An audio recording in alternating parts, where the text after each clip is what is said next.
Okay, एल्यूटेशंस textual examples.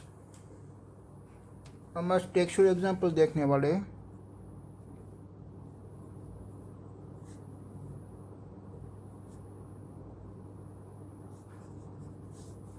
Six point one, consider experiment. आपने जो experiment देखे फेराडे का 3 experiment.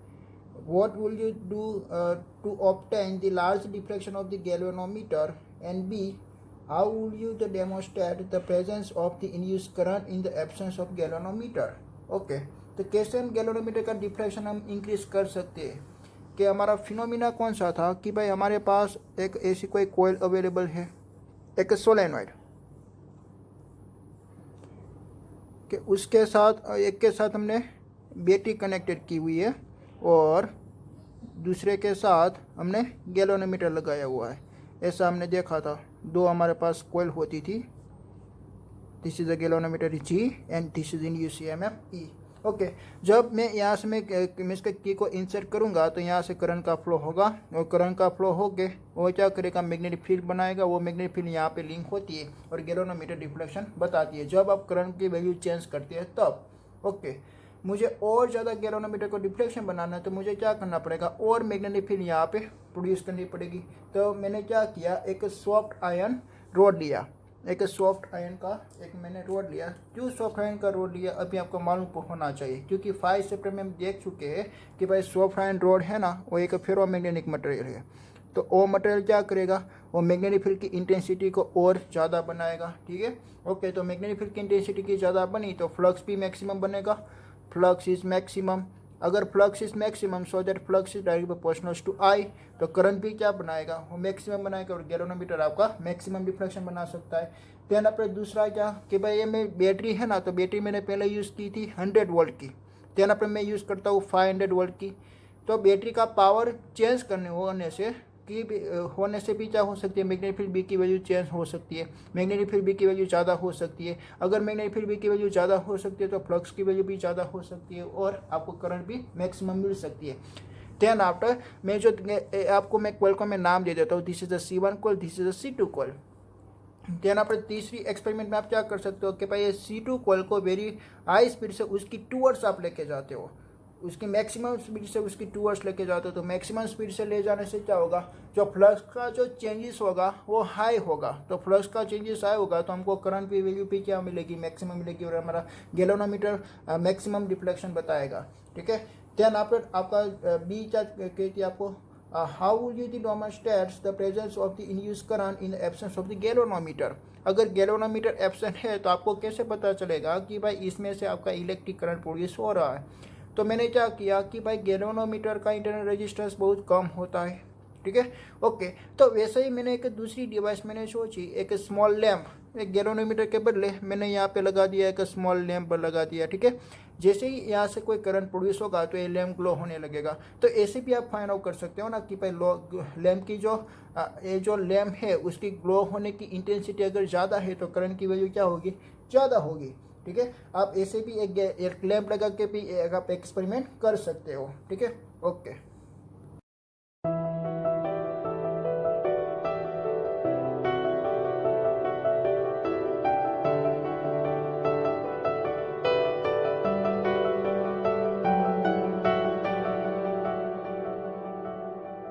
Example number 2,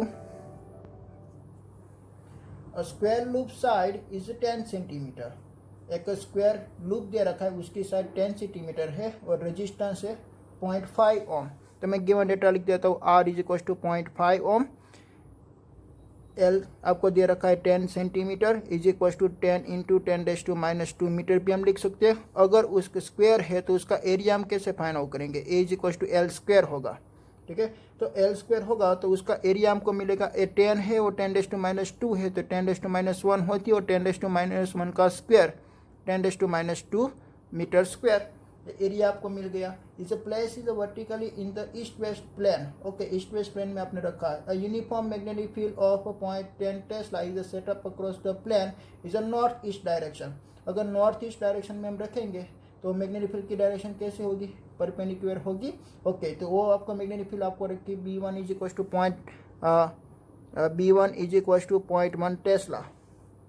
Okay, then after the magnetic field is a decrease to 0 in 0.7 second. तो कितना time लगता है? Time लगता है 0.7 सेकेंड। देन आफ्टर आपकी मैग्नेटिक फील्ड कितनी हो गई? B2 इज इक्वल टू 0 हो गई। ओके, तो आपने मैग्नेटिक ये वाली अब देखिए ये सिचुएशन में आप किसकी वैल्यू चेंज करते हो? बी की वैल्यू आप चेंज कर सकते हो। ठीक है, आपको क्या निकालनी है अभी? The determine the magnitude of the induced EMF. आपको इंड्यूस्ड ईएमएफ निकालनी है। तो हमारी इंड्यूस्ड और करंट की वैल्यू भी आपको फाइंड आउट करनी है। क्या क्या फाइंड आउट करना है? ई की वैल्यू, देन आपको करंट की वैल्यू। ओके, तो इंड्यूस्ड ईएमएफ का बेसिक इक्वेशन हमारे पास है delta phi upon delta T. Okay, but phi की वैल्यू हम कैसे फाइंड आउट कर सकते हैं कि भाई फाई इज इक्वल टू हमारा इक्वेशन है ए बी कॉस थीटा का, तो बी ए कॉस थीटा। ठीक है, ओके, तो इसमें से हम किसकी वैल्यू हम चेंज कर रहे हैं? बी की वैल्यू हम चेंज कर रहे हैं, हम बी की वैल्यू चेंज कर रहे हैं। ओके, तो चेंज ऑफ मीन्स के बी, तो हम पहले क्या करेंगे? फ्लक्स फाई वन हम फाइंड आउट कर लेंगे। ओके, तो पहले हम फ्लक्स फाई वन हम फाइंड आउट कर ले। तो फाई वन के लिए हम क्या लिखने वाले? एरिया तो इतना ही रहने वाला है, तो B1 cos थीटा हम लिखेंगे। ठीक है, ओके, B1 cos थीटा। यहाँ पे एंगल आपका कितना बनने वाला है? 90 डिग्री तो नहीं बनेगा। कैसे नहीं बनेगा? देखिए, मैं यहाँ पे एक फिगर भी ड्रॉ करके मैं आपको समझाता हूँ। This is a north and south direction, और then after this is a west and east direction. तो आपका प्लेन कैसे रखे था? ईस्ट और वेस्ट के प्लेन में आपने रखा है एक स्क्वायर प्लेन आपने रखा है ए वाली डायरेक्शन पे। Okay, this is a plane. Okay, then after आपकी मैग्नेटिक फील्ड कौन सी डायरेक्शन में है? नॉर्थ और ईस्ट की डायरेक्शन में है। मैग्नेटिक फील्ड लाइन AC है। ओके, और उसका एरिया वेक्टर होगा ऐसे, तो इन दोनों के बीच का एंगल कितना होगा? 45 डिग्री। इसलिए आपको यहाँ पे थीटा एंगल भी लिखना पड़ेगा। Theta is equal to 45 degree. Okay, तो ये 45 डिग्री एंगल बनाती है। ओके, तो 45 डिग्री एंगल बनाती है, तो AB1 cos क्या हम लिखेंगे? 45। तो देखिए, मैं ए की वैल्यू में पुट करता हूँ। एरिया की वैल्यू आपको फाइंड आउट हुई 10⁻²। B1 की वैल्यू आपको दे रखी है 0.1, और cos 45 इसके 1/√2। ओके, तो इसके आप वैल्यू फाइंड आउट कीजिए, तो आपको फ्लक्स φ1 मिलता है 10⁻³ वेबर। ठीक है, देखिए 10⁻² है, ए भी 10⁻1 हो सकता है, तो 10⁻³ फाइंड आउट हुआ। वैसे हमको दूसरा फ्लक्स फाइंड आउट करना है φ2, तो AB2 cos थीटा आएगा। इसमें भी cos थीटा 45 डिग्री रहेगा, बट आपकी मैग्नेटिक फील्ड बी की वैल्यू हो जाती है 0, सो दैट फ्लक्स φ2 भी हो जाता है 0। तो change of flux delta phi की वैल्यू हम फाइंड आउट करना चाहते हैं, तो φ2 माइनस φ1। ओके, तो φ2 माइनस φ1 हम करेंगे, तो हमारा आंसर में को मिलेगा माइनस 10⁻³ वेबर मिलता है। ठीक है, और एज ऑफ डेल्टा फाई की वैल्यू मैं यहाँ पे पुट करना चाहता हूँ, तो induce EMF is equal to minus delta phi upon delta T, और डेल्टा टी की वैल्यू आपको दे रखी है 0.7। तो यहाँ पे क्या आपको मिलेगा? 10⁻³ देखिए, माइनस और माइनस हो जाती है प्लस, और इंटू 1/0.7, और इसके आंसर आपको मिलने वाली है 1 × 10⁻³ वोल्ट। 10⁻³ वोल्ट मिलेगी। 0.7 की भी वैल्यू इतनी होती है। ठीक है, ओके, देन आफ्टर हमको फाइंड आउट करनी है करंट I की वैल्यू। तो करंट I हम कैसे निकालेंगे? ओम्स लॉ के इक्वेशन से हम निकाल सकते हैं V is equal to IR, so that I is equal to V/R। Okay, so that I is equal to E/R, और यहाँ पे आपको मिलेगा 10⁻³ upon R is equal to 0.5 is equal to 2 × 10⁻³ ampere. Okay, तो 10⁻³ एम्पियर को हम क्या बोलते हैं? मिली एम्पियर बोलते हैं ना, तो 2 मिली एम्पियर। ओके, तो ये आपका गया आंसर।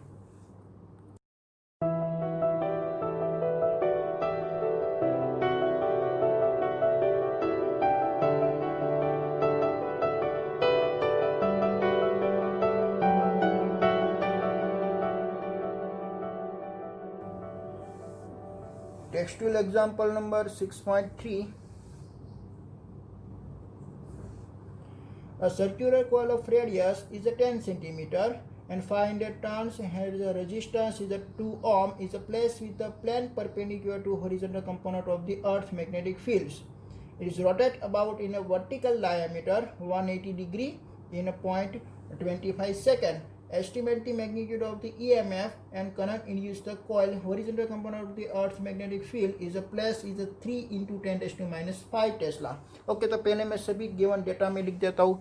पहले तो आपको आर रेडियस दे रखी है 10 सेंटीमीटर, उसको कन्वर्ट करनी है मीटर में, so that 10 to minus 1 metre होगा। देन आपका नंबर ऑफ टर्न्स भी आपको दे रखे, N is equal to 500 turns. Then after आपको आर रेजिस्टेंस की वैल्यू भी दे रखी है 2 ओम है, ठीक है।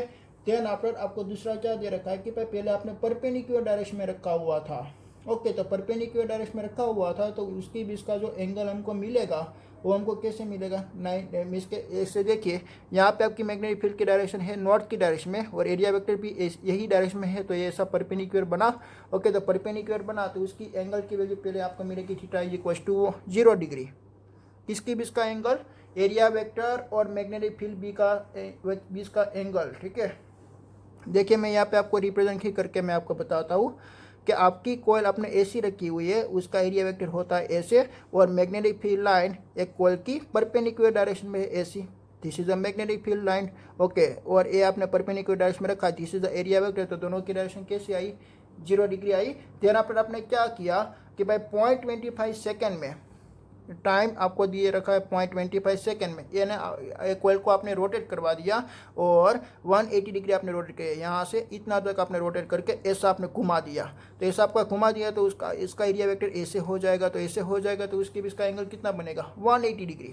तो थीटा 2 इज इक्वल टू हम क्या लिखने वाले हैं 180 डिग्री लिखेंगे, ठीक है। ओके, और डेल्टा टी ये टाइम आपका चेंजेस हुआ, पहले टाइम था 0, देन आफ्टर 0.25 सेकेंड में आपने रोटेट कर दिया। तो मैग्नेटिक फील्ड बी भी आपको दे रखी है हॉरिजॉन्टल कंपोनेंट की, वो है 3 into 10 to minus 5 टेस्ला। तो आपको फ्लक्स निकालनी है, चेंजेस ऑफ फ्लक्स, देन आपको इंड्यूस ईएमएफ निकालनी है, ठीक है। ओके, तो मैं पहले फ्लक्स निकाल देता हूँ फर्स्ट वाली कंडीशन का, देन आफ्टर सेकेंड वाली कंडीशन का, ठीक है। तो 5-1, तो फ्लक्स की क्या इक्वेशन होती है, 5-1 is equals to A B cos theta 1।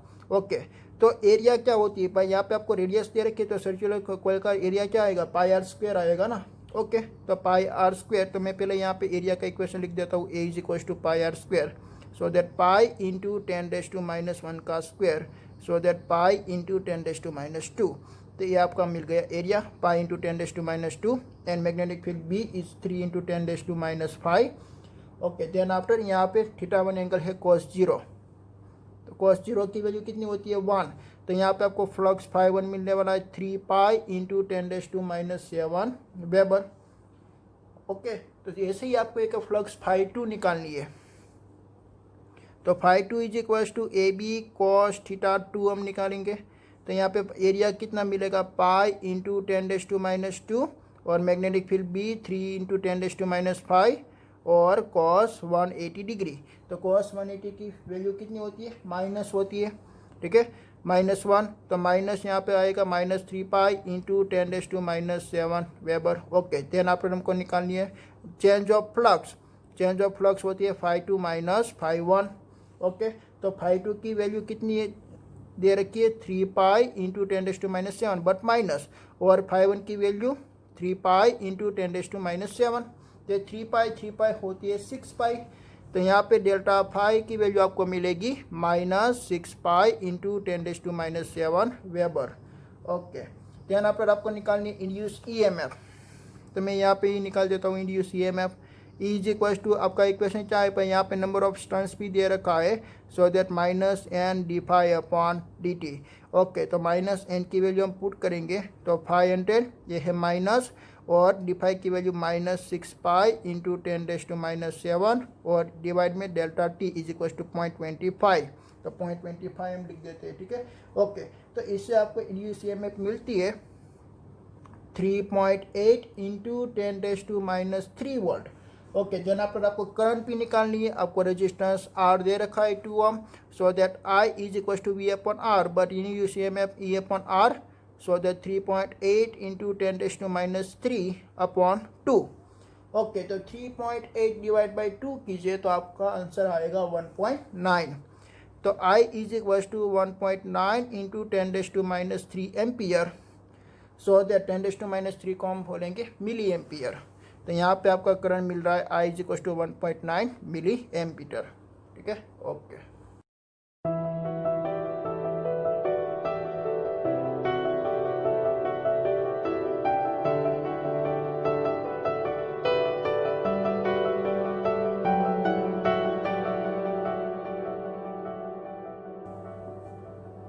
Textual equation number 6.4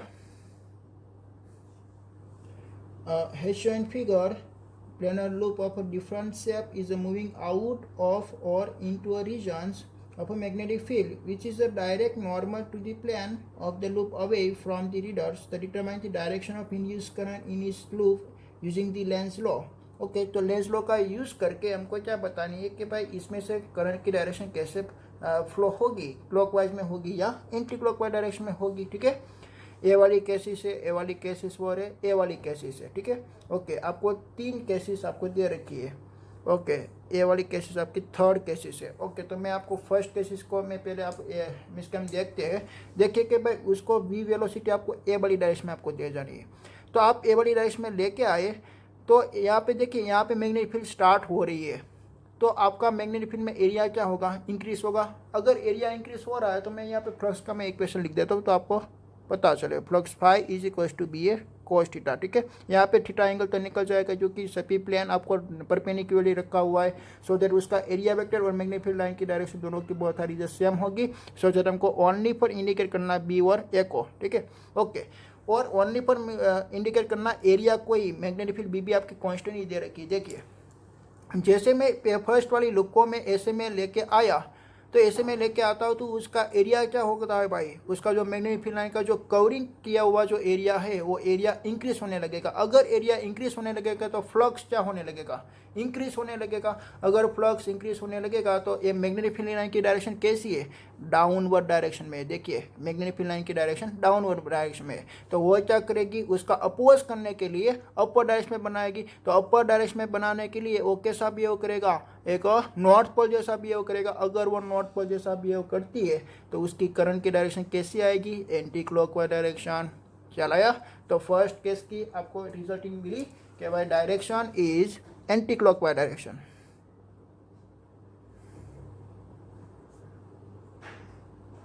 तो एंटी क्लॉकवाइज डायरेक्शन को हम कैसे लिख सकते हैं, ए बी सी डी ए, इससे आपकी करंट का फ्लो होगा. ठीक है, A B C D A. Okay then आप दूसरा सीखिए. दूसरा यहाँ पे आप उसको इस तरह से खींच के लेके जाते हो. ठीक है, तो ऐसे इस डायरेक्शन में आप लेके जाएंगे तो आपका एरिया क्या होने लगेगा, डिक्रीज.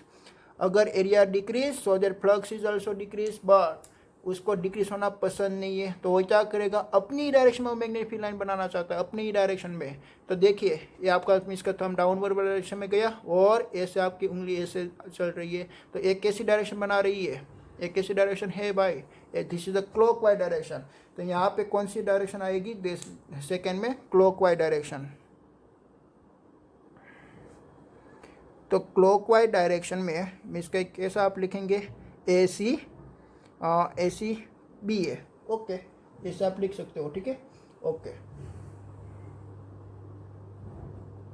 देन आप थर्ड वाला देखिए. थर्ड वाला भी सेम ही है. ऐसा देखिए कि भाई आप उसको इस तरह पे लेके जाते हो तो आपका एरिया डिक्रीज हो रहा है. So the decrease area flux is also decrease, flux is also decrease. तो वो कैसी डायरेक्शन बनाएगा, वो वापिस फ्लक्स को इंक्रीज करने के लिए और इस डायरेक्शन में वो डायरेक्शन बनाएगा एंटी मिसके क्लॉकवाइज डायरेक्शन में. ठीक है, तो क्लॉकवाइज डायरेक्शन में बनती है तो उसकी डायरेक्शन कैसी प्रोड्यूस हुई, ए बी सी डी ए. ठीक है, उसकी डायरेक्शन भी ऐसी आएगी.